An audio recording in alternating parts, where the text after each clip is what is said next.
দুনিয়ার জমিনের মধ্যে যারা আমরা মুমিন মুত্তাকি দাবি করি, দুনিয়ার শুরু থেকে নিয়ে যতগুলো পয়গম্বর আমার আল্লাহ পাক রব্বুল আলামিন প্রেরণ করেছেন এখন পর্যন্ত, রাসূলুল্লাহ সাল্লাল্লাহু আলাইহি ওয়াসাল্লাম শেষ পয়গম্বর। রাসূলুল্লাহ সাল্লাল্লাহু আলাইহি ওয়াসাল্লাম পর্যন্ত নবীদের দরজা শেষ।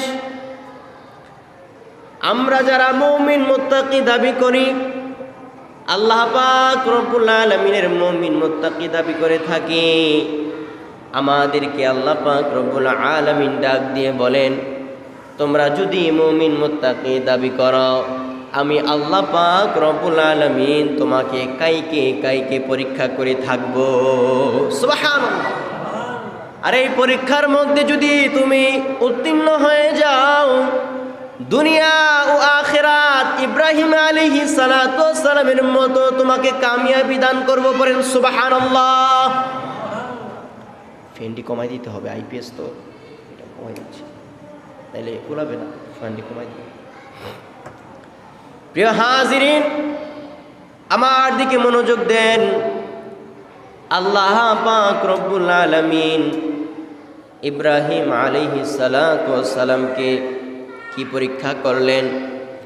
প্রথম দিন স্বপ্নে দেখালেন ইব্রাহিম আলাইহিস সালাতু ওয়াস সালাম ওট জবাই করছে। আল্লাহর ওয়াস্তে 100 ওট সকালবেলায় উঠে ইব্রাহিম আলাইহিস সালাতু ওয়াস সালাম জবাই করে ফেললেন। বলেন সুবহানাল্লাহ।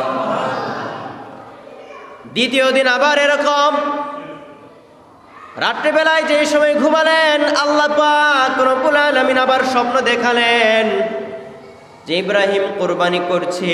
তৃতীয় দিন আবার এমনি ভাবে কোরবানি দেখাচ্ছে যে ওট কোরবানি করছে।